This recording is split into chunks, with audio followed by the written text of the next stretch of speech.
Un test avec de l'aloe de chez Forever, du gel d'aloe de chez Forever et de l'aloe bio qui n'est pas du gel acheté en pharmacie. Alors donc on met de l'eau dans chaque verre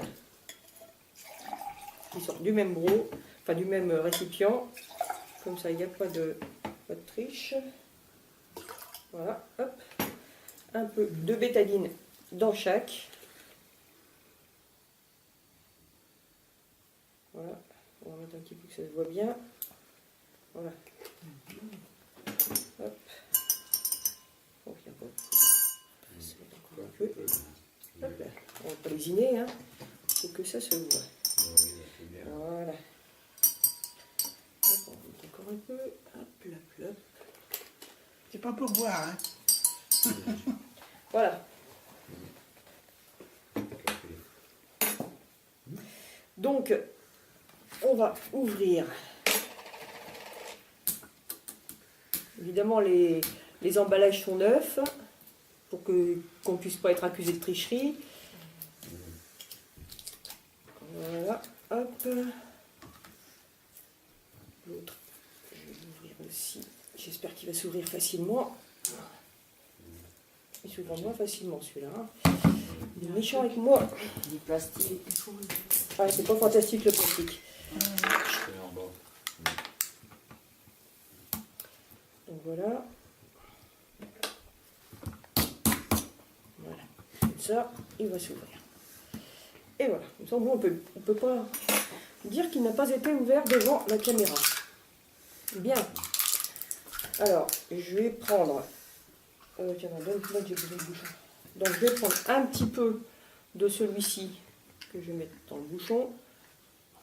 On va mettre un demi-bouchon. Je ne sais pas si on le voit là à la caméra. Voilà, un demi-bouchon à peu près, qui est quand même assez conséquent. On va mettre dedans. On va voir ce que ça fait. C'est-à-dire comme à peu près pareil que dans le test précédent, quelque chose d'aussi extraordinaire que la fois d'avant. Rien du tout. Voilà, donc le bouchon, ça fait quand même un demi-bouchon, ça fait quand même ça, ce qui est quand même assez conséquent. Maintenant, je vais prendre de celui de chez Forever, je vais en mettre un tout petit peu, même pas un bouchon de celui-ci, je ne sais pas si on le voit, mais enfin voilà.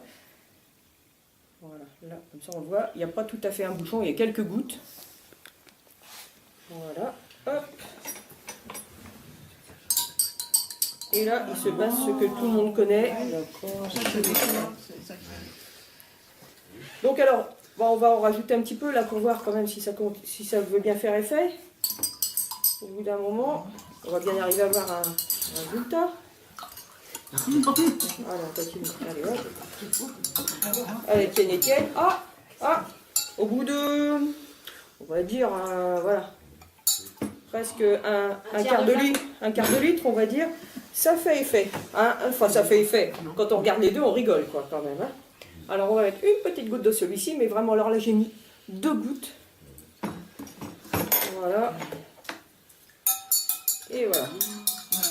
Voilà. Vos conclusions, madame. Pourquoi de la bétadine? La bétadine, c'est parce que la bétadine représente à peu près les colorants que l'on pourrait accumuler dans l'organisme. Parce que normalement, une des premières propriétés de l'aloe, ce pourquoi on le prend aussi souvent, c'est pour éliminer toutes les toxines, toutes les pesticides, et puis aussi toutes les saletés qu'on peut emmagasiner avec la vie moderne, avec dans l'organisme. Or, un colorant, c'est quand même pas très difficile à éliminer, c'est quand même basique à éliminer. Là, voilà, il n'y a pas photo, quoi. Si quelque chose de soi-disant bio, aloe vera, feuilles entières déjà, là j'ai un petit doute, bio, etc., vendu en pharmacie, nous donne ça comme résultat avec presque un demi-bidon. Voilà, si ça ne peut même pas éliminer un colorant, on peut avoir des doutes pour ce qui est de tous les polluants et de tous les résidus de médicaments, comme quand on fait des chimiothérapies, des choses comme ça. Normalement, ça aide justement à supporter ce genre de traitement difficile. Donc voilà. Merci.